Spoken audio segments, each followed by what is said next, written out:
Hello everyone, welcome to Sonamoni learning centre. আজকের ভিডিওতে দেখতে পাবে সপ্তম শ্রেণীর প্রথম পর্যায়ক্রমিক মূল্যায়ন 2025 ভূগোলের একটি নমুনা প্রশ্নপত্র। এখানে সব ধরনের প্রশ্ন রাখা হয়েছে যেরকম তোমাদের পরীক্ষাতে থাকে। শুরু করার আগে তোমাদের সিলেবাসটা দেখে নেওয়া যাক কি কি থাকবে ফার্স্ট ইউনিট টেস্টে। চলো শুরু করি। ভূগোল সিলেবাস প্রথম অধ্যায় থাকবে পৃথিবীর গতি, দ্বিতীয় অধ্যায় থাকবে ভূপৃষ্ঠের কোনো স্থানের অবস্থান নির্ণয়, তৃতীয় অধ্যায় থাকবে বায়ুর চাপ এবং নবম অধ্যায় থাকবে এশিয়া মহাদেশ। ঠিক আছে, এই সিলেবাস অনুযায়ী প্রশ্নপত্রটা বানিয়েছি। চলো শুরু করি আজকের পর্বটি। দেখো, একে বলছে সঠিক উত্তরটি নির্বাচন করে লেখো যে কোনো চারটি। ক, পৃথিবীর কক্ষপথের আকৃতি বৃত্তাকার, উপবৃত্তাকার নাকি অর্ধবৃত্তাকার? সঠিক উত্তরটি হবে উত্তর উপবৃত্তাকার।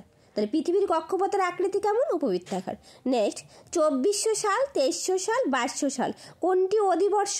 তো উত্তর হবে 2400 সাল অধিবর্ষ। কেন অধিবর্ষ? তার কারণ 2400 সালটাকে 4 দিয়ে ভাগ করা যায়। যে সমস্ত সালকে 4 এবং 400 দিয়ে ভাগ করা যাবে সেই সমস্ত সাল হলো অধিবর্ষ সাল। নেক্সট, ইরাকের একটি তৈলখনি হলো ঘাওয়ার, কিরকুক নাকি সাফানিয়া? তো উত্তর হবে কিরকুক। পরের প্রশ্ন দেখো কি বলছে, অপসূর অবস্থান উত্তর গোলার্ধে শীত, গ্রীষ্ম, শরৎ, বসন্ত ঋতুতে হয়। তাহলে অপসূর অবস্থান উত্তর গোলার্ধে কোন ঋতুতে হয়? উত্তর হবে গ্রীষ্ম ঋতুতে হয়। এখানকার প্রত্যেকটা প্রশ্ন খুব ইম্পর্টেন্ট, তোমরা প্রত্যেকটাই খাতায় নোট ডাউন করে রাখবে। প্রশ্ন দেখো কি বলছে, চীনের ধানের গোলা বলা হয় সাংহাই, ইয়াংশি, নানকিংকে নাকি হুনান প্রদেশকে? তো উত্তর হবে চীনের ধানের গোলা বলা হয় হুনান প্রদেশকে। নেক্সট প্রশ্ন 6 নম্বর, পৃথিবীর বৃহত্তম বনভূমি হলো নিরক্ষীয়, তৈগা, তুন্দ্রা নাকি মরু বনভূমি?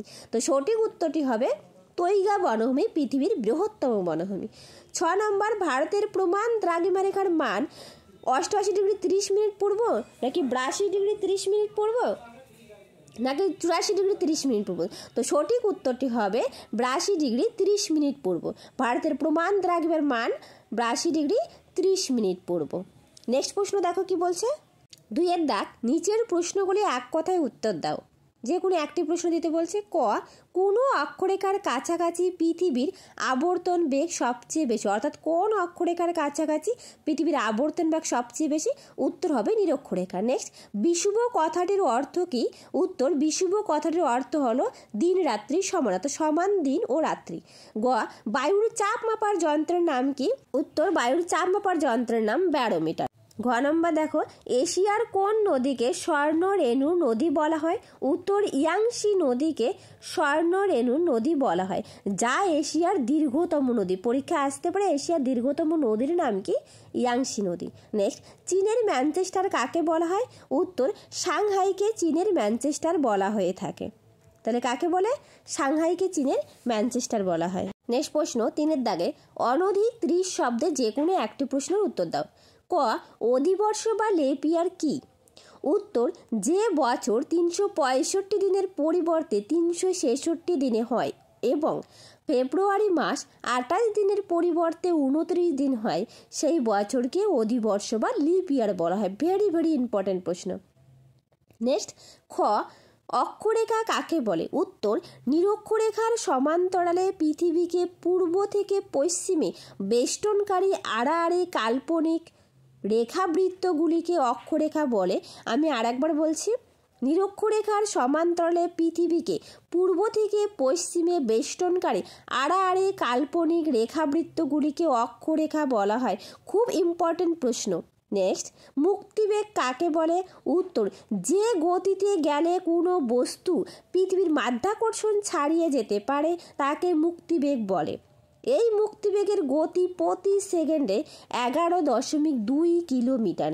কি বললাম আরেকবার বলছি, যে গতিতে গেলে কোনো বস্তু পৃথিবীর মাধ্যাকর্ষণ ছাড়িয়ে যেতে পারে তাকেই মুক্তিবেগ বলা হয়ে থাকে। সাথে বলে রাখি, তোমরা যারা নতুন প্লিজ চ্যানেলটা সাবস্ক্রাইব করে পাশে থাকবে, পাশে থাকার বেল আইকনটি ক্লিক করে রাখবে যাতে কোনো ভিডিও দেওয়ার সঙ্গে সঙ্গে তোমাদের কাছে নোটিফিকেশন পৌঁছে যায়। নেক্সট পরের প্রশ্ন দেখো 4 দাগ, নিচের যে কোনো একটি প্রশ্নের উত্তর দাও। ক, সমচাপ রেখার 3টি বৈশিষ্ট্য লেখো। উত্তর সমচাপ রেখার বৈশিষ্ট্যগুলি হলো এতে বায়ুচাপের পরিমাণ সমুদ্রতলের বায়ুচাপের সাপেক্ষে হিসাব করা হয়। বি, সমচাপ রেখাগুলি পরস্পরকে স্পর্শ করে না। সি, সমচাপ রেখাগুলি পরস্পরের খুব কাছে চলে এলে বায়ুচাপের পার্থক্য বেশি হয় এবং ঝড়ের সম্ভাবনা থাকে, কিন্তু রেখাগুলি দূরে দূরে থাকলে আবহাওয়া শান্ত থাকে। পরের প্রশ্ন খ, অক্ষরেখা 4টি করে বৈশিষ্ট্য উল্লেখ করো। উত্তর, অক্ষরেখার বৈশিষ্ট্যগুলি হলো: 1 নাম্বার, অক্ষরেখা পরস্পর সমান্তরাল থাকে। 2, অক্ষরেখাগুলি পূর্ণবৃত্ত হয়। মনে রাখবে, অক্ষরেখাগুলি পূর্ণবৃত্ত হয়। অক্ষরেখার পরিধি ক্রমশ মেরুর দিকে কমে যায়। অক্ষরেখাগুলি ডিগ্রিতে পরিমাপ করা হয়। অক্ষরেখার মান মেরুর দিকে বেড়ে যায়। এই 4টা পয়েন্ট লিখলাম। কি কি? অক্ষরেখা পরস্পর সমান্তরাল, অক্ষরেখাগুলি পূর্ণবৃত্ত, এইসব খুব ভালো করে পড়বে। পরের প্রশ্ন দেখো, দ্রাঘিমা রেখা 4টি করে বৈশিষ্ট্য উল্লেখ করো। উত্তর, দ্রাঘিমা রেখার বৈশিষ্ট্যগুলি হলো: 1, দ্রাঘিমা রেখা পরস্পর সমান্তরাল নয়।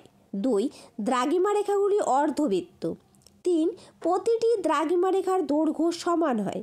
4, দুটি দ্রাঘিমা রেখার মধ্যে দূরত্ব নিরক্ষরেখার কাছে সবচেয়ে বেশি, আর নিরক্ষরেখা থেকে মেরুর দিকে ক্রমশ দূরত্ব কমতে থাকে। আমি দুটো প্রশ্ন পরপর রেখেছি, কারণ তোমরা নিজেরাই অক্ষরেখা দ্রাঘিমা রেখার মধ্যে পার্থক্য নিজেরাই লিখতে পারবে।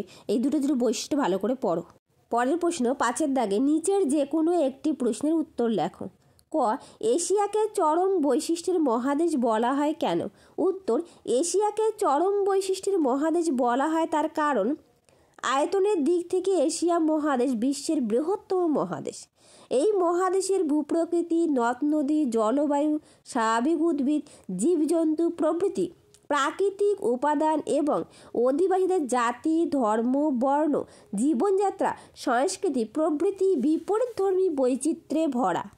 এছাড়াও রয়েছে সুউচ্চ পর্বতশ্রেণী, বিরাট মালভূমি, বিস্তীর্ণ সমভূমি আর উর্বর নদী উপত্যকার মহাদেশ। এশিয়ায় এমন কিছু স্বতন্ত্র বৈশিষ্ট্য আছে যা অন্য কোনো মহাদেশে নেই, তাই এশিয়াকে চরম বৈশিষ্ট্যের মহাদেশ বলা হয়ে থাকে। খুব ইম্পর্টেন্ট প্রশ্নটা, খাতায় নোট ডাউন করে রাখবে পারলে। পরের প্রশ্ন দেখো, এশিয়ার নিরক্ষীয় জলবায়ুর বৈশিষ্ট্যগুলো কী কী? উত্তর, এশিয়ার নিরক্ষীয় জলবায়ুর বৈশিষ্ট্যগুলি হলো: সূর্যরশ্মি লম্বভাবে পতিত হওয়ায় এখানে সারা বছরই অধিক উষ্ণতা 20 ডিগ্রি সেলসিয়াস থেকে 30 ডিগ্রি সেলসিয়াস বিরাজ করে। 2, এখানে প্রতিদিন বিকেলের দিকে ঝড় ও বজ্রবিদ্যুৎ সহ পরিচালন বৃষ্টিপাত হয়, যা 4 o'clock রেইন নামে পরিচিত। 3 নাম্বার, এই জলবায়ু অঞ্চলে বার্ষিক গড় বৃষ্টিপাতের পরিমাণ 200 থেকে 250 সেন্টিমিটার। 4 নাম্বার, এখানে ঋতু পরিবর্তন হয় না, সারা বছরই উষ্ণ আর্দ্র গ্রীষ্ম ঋতু বিরাজ করে থাকে। নেক্সট প্রশ্ন দেখো কি বলছে। নেক্সট প্রশ্ন দেখো, টোকিও শিল্পাঞ্চলের সমস্যাগুলি কি কি? উত্তর, টোকিও শিল্পাঞ্চলের সমস্যাগুলি হলো: 1, টোকিও জাপানের রাজধানী, বিশ্বের বৃহত্তম জনবহুল শহর ও গুরুত্বপূর্ণ শিল্পকেন্দ্র। অত্যাধিক জনবহুলতার কারণে এখানে নতুন শিল্প স্থাপনের সমস্যা সৃষ্টি হয়। 2, জমির অপ্রতুলতা শিল্পের সম্প্রসারণ ও শিল্পকেন্দ্র স্থাপনের অন্তরায়। 3, টোকিও শহর ঘন জনবসতিপূর্ণ বলে পরিবহন ব্যবস্থার সীমাবদ্ধতা দেখা যায়। 4, পূর্বে স্থাপিত কলকারখানা থেকে পরিবেশ এত বেশি দূষিত হয় যে নতুন শিল্প স্থাপন করা প্রায় অসম্ভব হয়ে পড়েছে। 5, জাপান অধিকাংশ শিল্প কাঁচামাল ও খনিজ আকরিক বিদেশ থেকে আমদানি করে, তাই কাঁচামালের পরিবহন ব্যয় অত্যন্ত বেশি এবং বিদেশের উপর নির্ভরশীলতার কারণে দেশের অর্থনীতি ক্ষতিগ্রস্ত হয়ে যাচ্ছে। এই ছিল আজকের গুরুত্বপূর্ণ প্রশ্নগুলো। আমি প্রত্যেকটাই খুব সুন্দর করে আলোচনা করে দিলাম, তাই তোমরা যারা নতুন প্লিজ চ্যানেলটা সাবস্ক্রাইব করে পাশে থাকবে, পাশে থাকার বেল আইকনটি ক্লিক করে রাখবে। Thank you everyone.